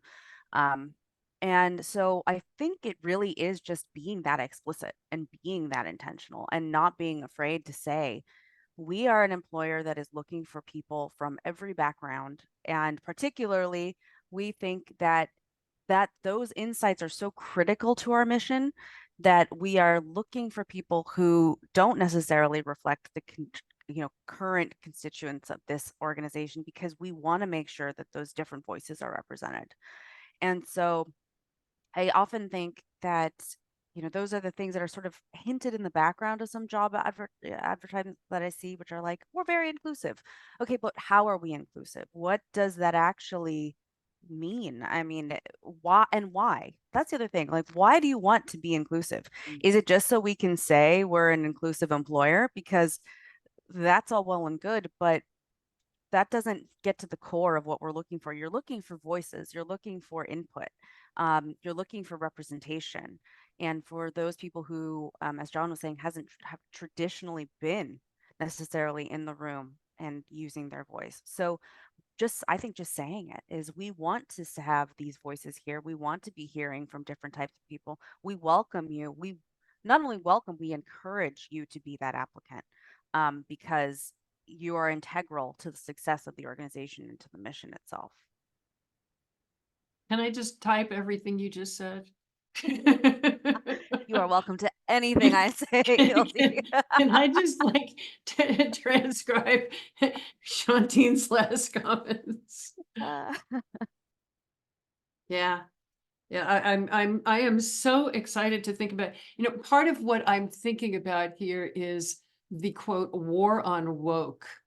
The states that are making it illegal to have standards of DEI in any, you can't be pushing affirmative action. You can't be, I mean, what we're talking about is, I was going to say is the opposite. It almost feels like the antidote.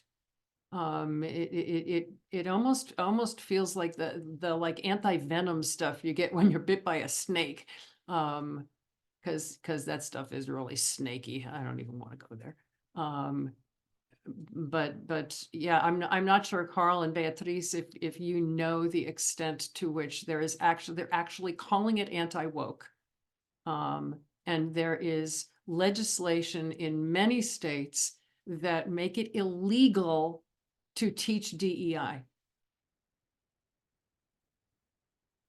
Yeah, I mean, and etc. I mean, I'm not going to go down the list, but it's actually at a legislative stage to say you cannot teach this, you cannot focus on this, and so there's something here that just sort of feels like a breath of fresh air. Yeah.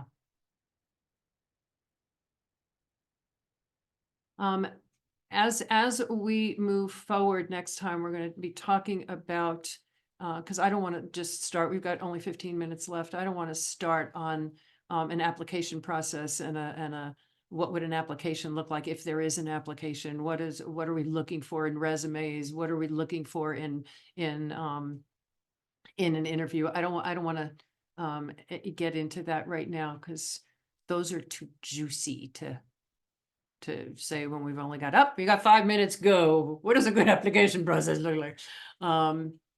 So let's take a deep breath and save that for next time. I know that Angie said that she's got to leave early. So Angie, if you want to share your reflection on what is standing out to you from our conversation today. Thank you. Sorry, I have to get going. I really appreciate everyone's comments. I mean, I think what I keep coming back to is like, how do we show respect? And that means, yeah, being transparent and telling people what we expect and what we also want to learn from them. The learning, I really appreciate John's comments, and how we can use, I mean, use our strengths, right, to continue to move forward. And I'm looking forward to the conversation next time. And I'm so sorry that I'm gonna go now and not get to hear everyone. I'll watch the video later to hear everyone's reflections. Awesome. Take care, everybody. Here. Enjoy the rest of your time in the retreat. Thank you. Bye. Bye-bye. I'm so jealous of Angie right now. I could just spit. I'm just the one who's trying to sneak an hour a day of writing in it. I am so jealous. What else is standing out to y'all? If you took any notes, if you want to circle what stood out to you, what's standing out to you? Yeah, Carl. I think each of us have possibly used different language to sort of say roughly the same thing, which is it feels like we're just putting people at the center of this. And it's almost like recruitment processes have forgotten about the fact that these are human beings at the center of it. Yeah. Yeah. And like if it's going to be like controversial, I might say, well, it's not that difficult, is it? But it clearly is. Apparently so. Shantine. I'm trying to think of a catchphrase or something to summarize what I'm feeling, but it's something along the lines of fearless integrity. Just holding your values so strongly and prioritizing people so strongly that the other sort of all of these other concerns fall to the wayside because you're doing the right thing. And of course, we're going to be mindful of the law and the limitations and all of that good stuff, right? But at the end of the day, there are things that we keep echoing as a group about humanity and dignity and respect that I think it enables that fearlessness, enables all of us to think about this in a very, very radical way and do it in a way that's going to, I think, revolutionize how we think about hiring and treating people and being professionals, but also can inspire others. And so to me, that's just what's really standing out. And I said this last time, it's the fact that we're having these conversations is revolutionary, is something that just does not happen in organizations. And so I just want to encourage everybody to kind of carry that. And it's something I'm going to think about is carrying this humanity, this respect, people-centric focused work going forward in all aspects, because it's bizarrely easy to lose sight of it. It just is. But as Carl said, it shouldn't be that hard, right? It shouldn't be, but it is. So yeah, I'll think about it. I don't know if fearless integrity is what I'm thinking, but it's something along those lines of kind of what we're embracing here. I'll take fearless integrity. Well, I think Shantine, that integrity actually, I think, makes the conversations relatively self-evident.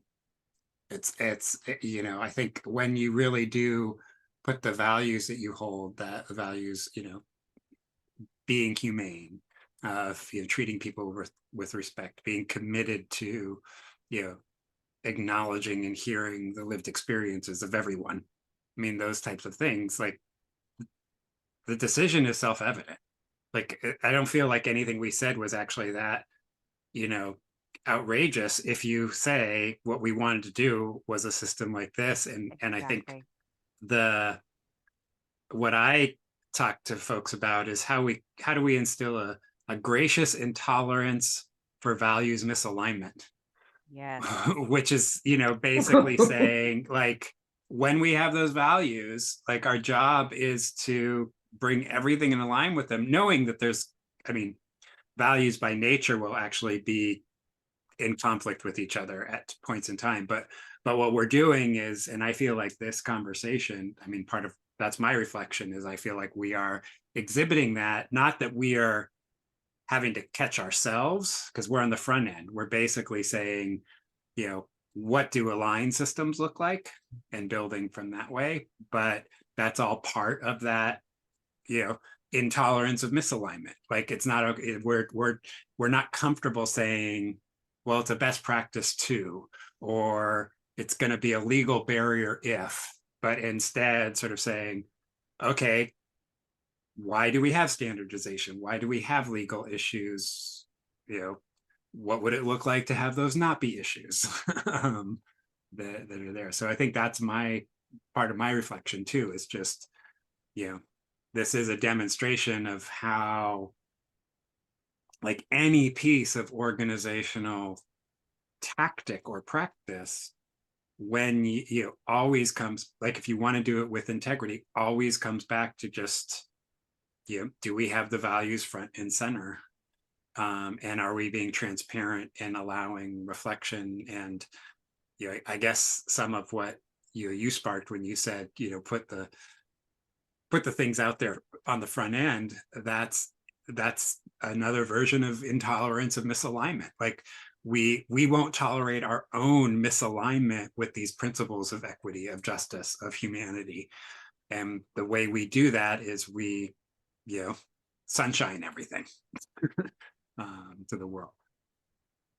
There are so many quotes out of this meeting. Oh my God. Beatrice. Just, of course, the same ideas pop up, like the humanity. And as you mentioned, COVID in the beginning, saying that, you know, it's been 4 years since the lockdown was issued. Just to think about how much that had changed the way that we work. And how people are still carrying a little bit of that burden, that we have lost that human connection. So how do we ensure as well that, again, we are an organization that looks at the person, doesn't look at the skill set only, doesn't look at the deliveries, but it's actually looking at who is this person, what is it bringing, and how can we make a space where they can shine and where they can also feel that they actually matter and that they are cared for. Today, my partner was on a call with a colleague, and this colleague was asking him, how are you and how are things going? And he was completely thrown off because he has been working on with another colleague on another project that never started the conversation that way. And it made me think a lot about how we start these meetings. And so how still that is not something that it's spread, that we keep on forgetting that at the end of the day, we are all people, that we all want to be seen as such. And I think that, again, with COVID as well, a lot of people are rethinking, what is it that I actually want to do with my life? It is not only about work, it is not only about this one thing or that other, but it is about how everything comes together as a whole. For me right now, that I am finishing my master's, I am thinking not about what is it the next job that I'm going to have, but what is it the impact that I want to have in the world that I want to bring forward. And with that, you know, I have my different pillars of what makes my life, and impact is one of them. And that is how I think about, yeah, the next step in what is going to, what in other spheres is called work. Wow. Wonderful. Thank you. Thank you. Thank you. I'm glad you're here. Dimitri. I'm not sure where to start. There's so much in this session. Um, I tend to think in metaphors, and there were so many metaphors that kept popping into my mind as this is going on. First of all, there's a phrase that Hildy has used in the past. It's hard or it's not. And some of this transition, in essence, that we're talking about, it seems like it's so hard, and yet it's not. It's just do these actions, take these actions. And my metaphor is A Wrinkle in Time, the children's novel, where they just simply by the way they move, they transport themselves across the universe. And nobody knows how to do that until they learn how to do that, and then it's easy to do that. And so, you know, thinking about it kind of in that context.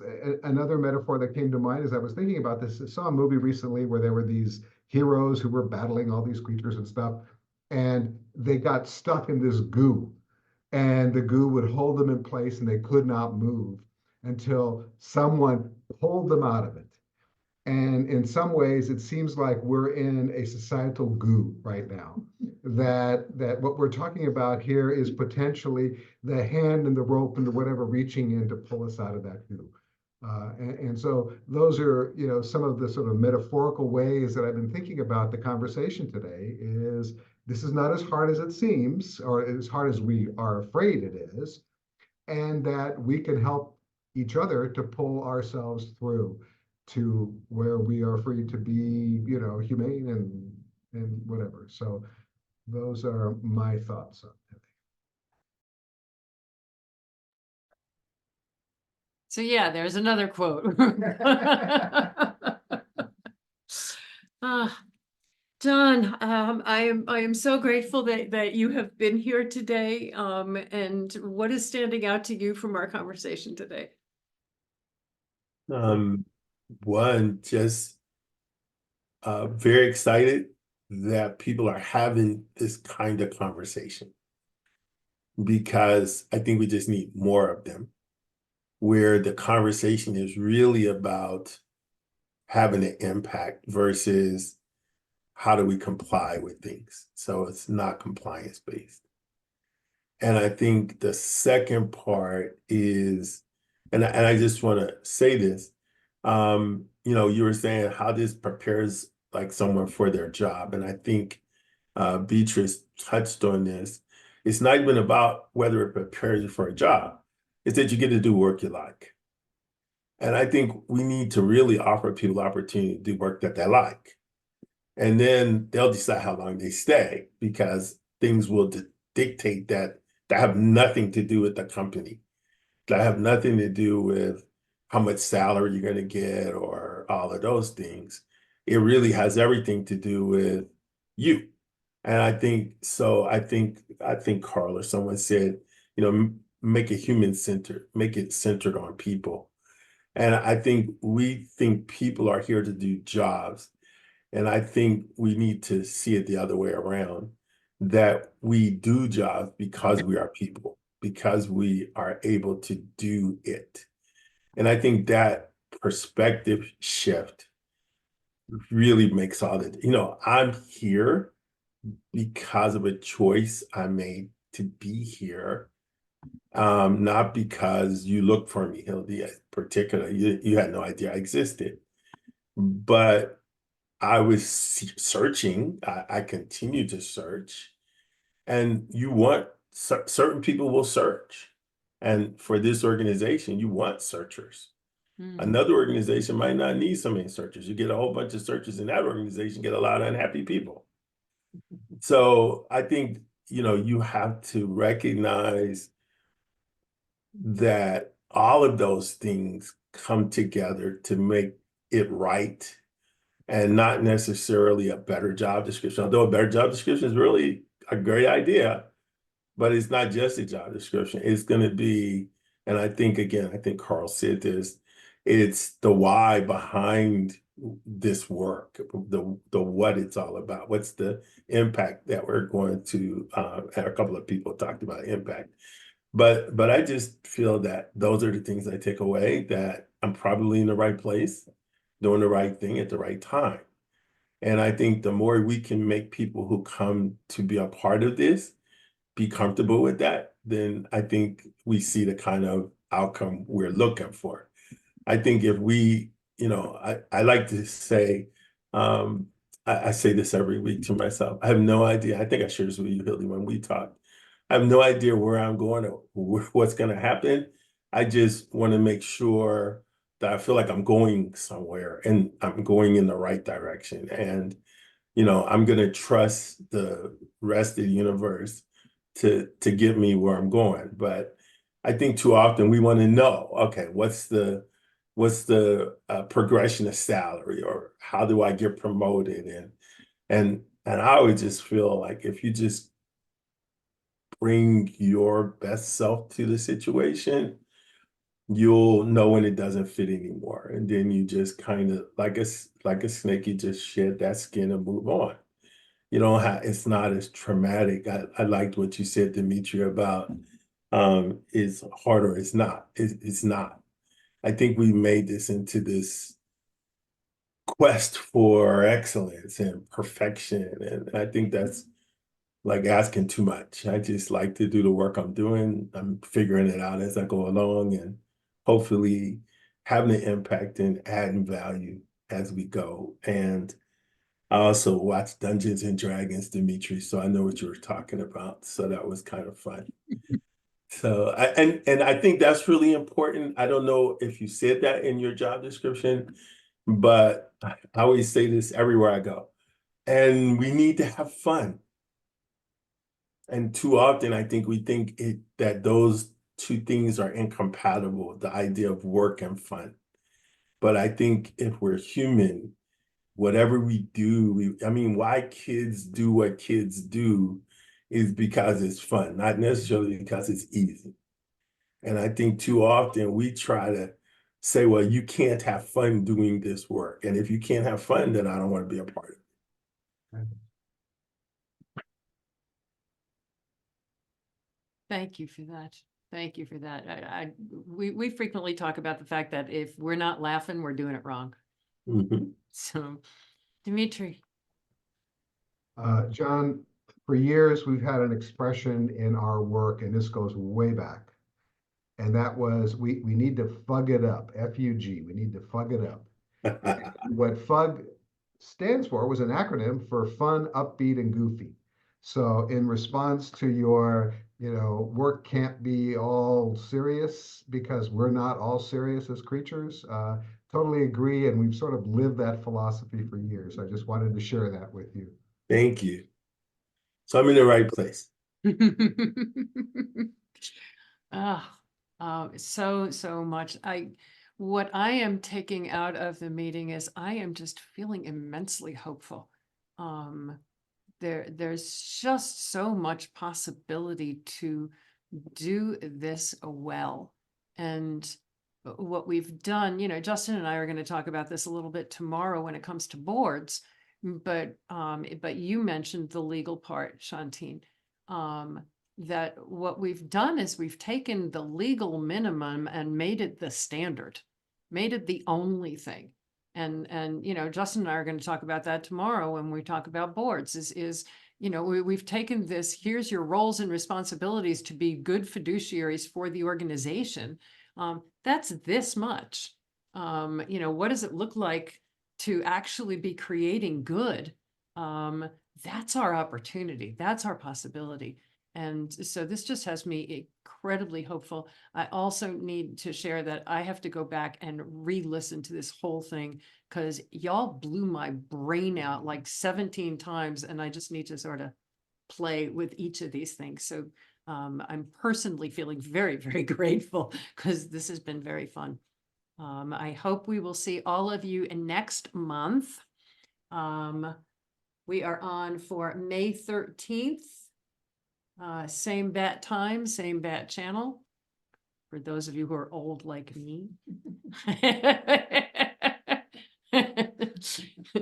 Yeah, oh, sad but true. I'm just grateful for all of you, and we will see you all next month. Thank you so much. And John, thank you extra special for taking notes today. Thank you all. Thank you Thank for you the all. opportunity. Thank you all. Thank Good you. to see you all. Good to see Have you a all. great one. Ciao. Bye. Bye bye.